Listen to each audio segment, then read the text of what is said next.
cloudy with a 40% chance of rain, showers, and thunderstorms.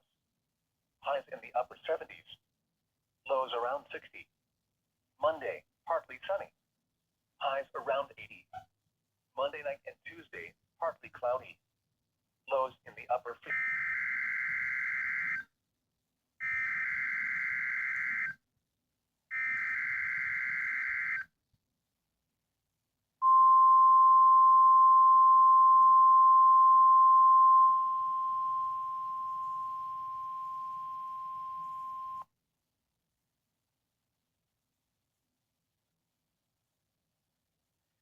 This is a test of NOAA Weather Radio's warning alarm system. The attention signals you just heard will automatically activate special receivers to warn of the impending hazard.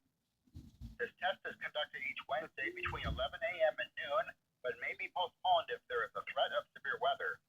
In that case, the test will be held on the first available good weather day.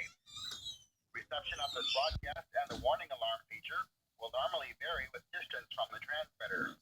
This may occur even if you are using a good quality receiver in good working order. We now return to regular programming. Oh, they're using a different mic now. That's good.